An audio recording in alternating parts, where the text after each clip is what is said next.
Mobile phone, social media, Facebook, Instagram, Twitter ఇలా మనం వీటి చుట్టూ తిరుగుతూనే ఉన్నాం. వీటికే బానిసలైపోతున్నాం.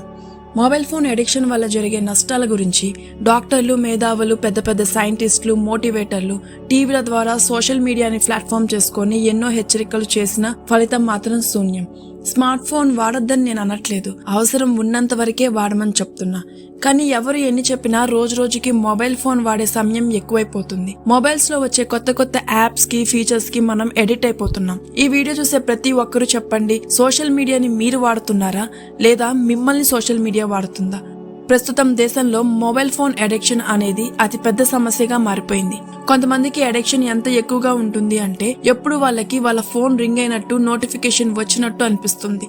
తీరా చూస్తే ఎవరి కాల్ గానీ, మెసేజ్ గానీ ఉండదు. మీరు పని ఉన్నా లేకపోయినా మీ మొబైల్ ఫోన్ ని యూజ్ చేస్తూ ఉన్నారా అంటే మీరు కూడా ఈ మొబైల్ ఫోన్ కి అడిక్ట్ అయినట్టే. ఒక యావరేజ్ పర్సన్ రోజుకి 7 గంటలు తన ఫోన్ తో గడుపుతున్నారు. ఒకవేళ మీరు కూడా ఎటువంటి వర్క్ లేకుండా రోజుకి 6 గంటలు మీ మొబైల్ ఫోన్ ని యూజ్ చేస్తున్నట్లయితే 1 ఇయర్ లో 91 డేస్, అదే 7 అవర్స్ మీ మొబైల్ ఫోన్ ని యూజ్ చేస్తున్నట్లయితే 106 డేస్, అలాగే 8 అవర్స్ మీరు యూజ్ చేస్తున్నట్లయితే 1 ఇయర్ లో 122 డేస్ కేవలం మీ మొబైల్ ఫోన్ కి ఇచ్చేస్తున్నట్లే. మీరు గాని 50 సంవత్సరాలు ఎక్కువ బతికినట్లయితే మీ పూర్తి లైఫ్ లో 10 ఇయర్స్ 4 months ఫోన్ చూస్తూ ఉన్నట్లే అవుతుంది. మనలో చాలా మంది రాత్రి పడుకున్నప్పుడు ఒక 10 నిమిషాలు ఫోన్ చూసి పడుకుందాంలే అనుకుంటాం. కానీ ఆ మాయ నుండి బయటకు రావడానికి రాత్రి 1-2 అయిపోతుంది. ఎందుకంటే ఆ సోషల్ మీడియా ప్లాట్ఫామ్ వాళ్ళు ముందు నుంచి మీరు ఏం చూస్తారో, ఏం ఇష్టపడతారో ఒక రోడ్ మ్యాప్ క్రియేట్ చేస్తారు. ఈ ట్రాప్ లో ఎక్కువగా పడేది స్టూడెంట్సే.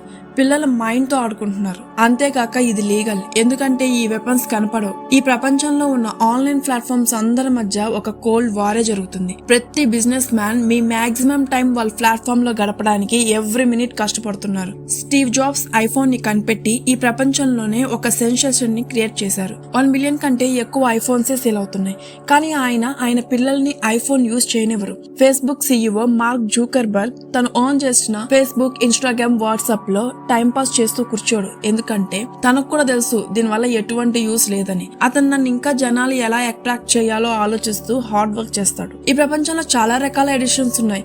కొందరికి ఫేస్బుక్ ఎడిక్షన్స్, కొంతమంది ఇన్స్టాగ్రామ్ ఎడిక్షన్స్, కొంతమందికి వాట్సాప్, మరికొందరికి స్మార్ట్ ఫోన్ ఎడిక్షన్, కొందరికి సిగరెట్ ఎడిక్షన్, కొంతమందికి డ్రింకింగ్ ఎడిక్షన్. కానీ మీరు అందరూ గుర్తుంచుకోవాల్సింది ఏంటంటే సిగరెట్స్ మన లంగ్స్ ని మాత్రమే నాశనం చేస్తాయి, కానీ స్మార్ట్ ఫోన్ మన పూర్తి జీవితాన్ని నాశనం చేస్తుంది. ఒకప్పుడు మనం బ్రిటిష్ వాళ్ళకే బానిసలం, కానీ ఇప్పుడు మొబైల్ ఫోన్స్ కి, అందులో వచ్చే నోటిఫికేషన్స్ కి బానిసలం. నోటిఫికేషన్ వస్తే చాలు ఎన్ని పనులున్నా ఆపేసి మరీ అది చూస్తాం. ఒకవేళ చూడలేకపోతే అది చూసేదాకా మనం కంఫర్ట్ గా ఉండలేం. అంతేకాదు ఫేస్బుక్ లో పోస్ట్ పెడతాం, ఇన్స్టాగ్రామ్ లో స్టోరీ పెడతాం, వాట్సాప్ లో స్టేటస్ పెడతాం. ఇంకా అదే పనిగా ఎన్ని లైక్స్ వచ్చాయి, ఎన్ని కామెంట్స్ వచ్చాయని మళ్ళీ మొబైల్ తీసి చూస్తూనే ఉంటాం. అసలు సోషల్ మీడియా అంటేనే 99% ఫేక్ ఉంటుంది. ఒక ఫోటోని ఎంత బాగా ఎడిట్ చేస్తారు అంటే రియల్ కి ఫేక్ కి తేడా తెలియకుండా. సోషల్ మీడియాలో ఉండే వారితో కంపేర్ చేసుకుని అబ్బా వాళ్ళు ఎంత బాగున్నారు, వాళ్ళ లైఫ్ ఎంత హ్యాపీగా ఉన్నారు అని మన లైఫ్ తో మనం కంపేర్ చేసుకుని ఏడుస్తూనే ఉంటాం. కానీ వారి బిహైండ్ ద సీన్స్ ఎలా ఉన్నాయో మీకు తెలుసా? ప్రతి మనిషి జీవితంలో బాధలు ఉంటూనే ఉంటాయి, వాళ్ళు కూడా ఏడుస్తూనే ఉంటారు. సోషల్ మీడియాను చూస్తున్నప్పుడు ఎవరైనా మనకి మంచిగా కనిపించకపోతే వారితో మనం పోల్చుకొని హ్యాపీగా ఫీల్ అవుతాం. అదే ఎవరైనా మనకంటే మంచిగా కనిపిస్తే మనల్ని మనం తక్కువ చేసుకుంటాం. చూడు ఫ్రెండ్, నువ్వు ఎవరికంటే ఎక్కువ కాదు, ఎవరికంటే తక్కువ కాదు. నువ్వు ఎలాగైతే ఉన్నావో అలాగే బాగున్నావు.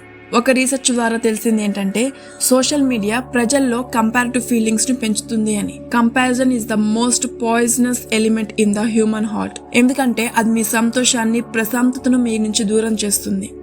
ఈ లోకంలో అన్ని రకాల మనుషులు ఉంటారు. మనం ఒకరితో ఒకరిని కంపేర్ చేయలేం. ఉదాహరణకు ఒక సూదిని ఒక కత్తితో కంపేర్ చేయగలమా?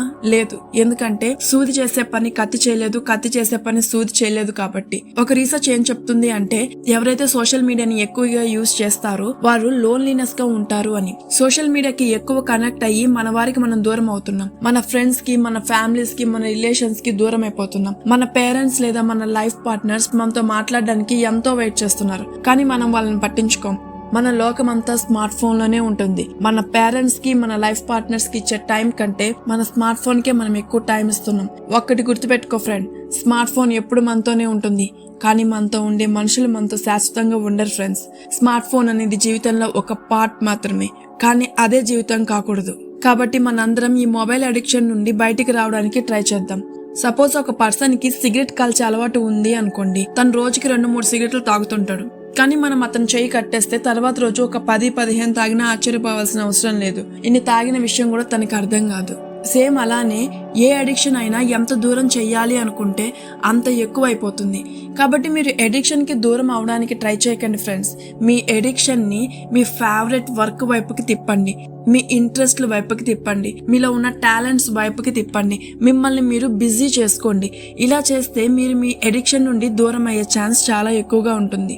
Don't try to leave your addiction, just change your addiction. మీరు ఈ వీడియో చూశాక మీకు కానీ ఈ వీడియో నచ్చినట్లయితే ఎవరైతే మొబైల్కి అడిక్షన్ అయి ఉన్నారో వాళ్ళకి షేర్ చేయండి ఫ్రెండ్స్.